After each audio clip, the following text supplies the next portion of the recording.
Mummy आप यहाँ ऐसे क्यों बैठी हैं? चाय बना लाऊं आपके लिए? नहीं कुछ नहीं राधा, बस यूं ही नींद नहीं आ रही थी। मंजू जी बोली। मम्मी तबीयत तो ठीक है ना आपकी? दिखाइए। बदन को हाथ लगाते हुए राधा बोली। ठीक है बहू, बेकार चिंता मत कर। अब मुझ बुढ़िया की उम्र में। खैर जा बिटिया, सोहन जाग गया होगा, तुम्हें उसके पास जाना चाहिए। राधा कुछ परेशान सी होकर पति सोहन के पास पहुंची। सुनिए सोहन जी। हाँ क्या है राधा, उठता हूँ अभी थोड़ी देर में। आप यहाँ सो रहे हैं बेफिक्र? वहाँ माँ क्या हुआ? माँ को क्या हुआ? सोहन जी पिछले कुछ दिनों से देख रही हूँ, वह ना तो ठीक से खाना खाती हैं और ना ही ठीक से सो पाती हैं। अभी भी बालकनी में बैठी हैं गुमसुम। मुझे उनकी चिंता हो रही है। पापा के अचानक चले जाने से शायद वह। राधा, पापा का अचानक चले जाना हम सब के लिए बड़ी क्षति पहुंचाने वाला है। एक छाया जो अब तक हमें अपने अनुभवों के पत्ते से बचाती थी, अब वो छाया कहकर सुबकने लगा। सोहन जी जो चला गया उसे तो वापस हम नहीं ला सकते, मगर जो है उसे भी खोना।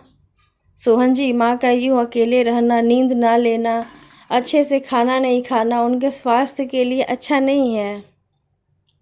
ठीक कहती हो राधा, मैं आज बल्कि अभी उन्हें डॉक्टर के पास।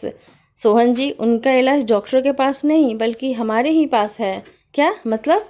हमारे पास?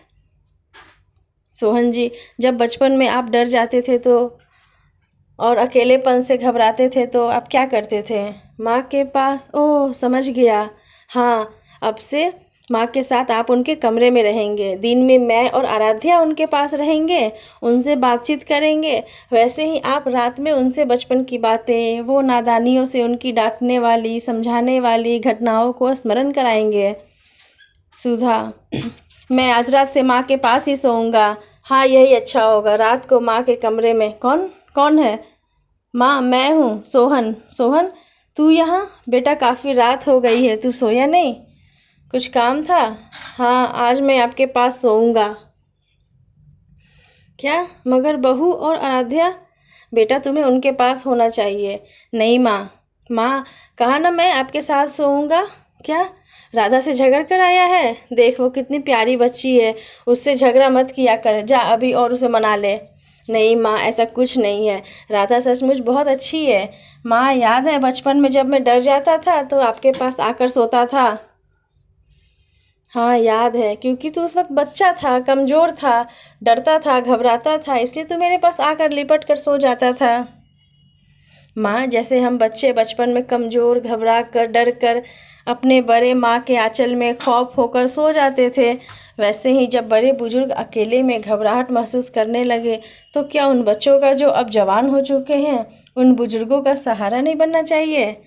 माँ मुझे पता है आप पापा के अचानक चले जाने से अकेला महसूस करने लगी हैं। माँ आप अकेली नहीं हो, आपका मजबूत कंधा आपके पास है, आपका बेटा। माँ कहकर सोहन एक बारगी फिर से माँ से बचपन की तरह लिपट गया। दोनों की आंखें भीगी हुई थी। कुछ देर में बेखौफ होकर माँ सचमुच बड़ी अच्छी नींद में सो रही थी। फ्रेंड्स, अगर आपको मेरी कहानी अच्छी लगती है प्लीज़ मेरे चैनल को लाइक कीजिए, सब्सक्राइब कीजिए। Thank you.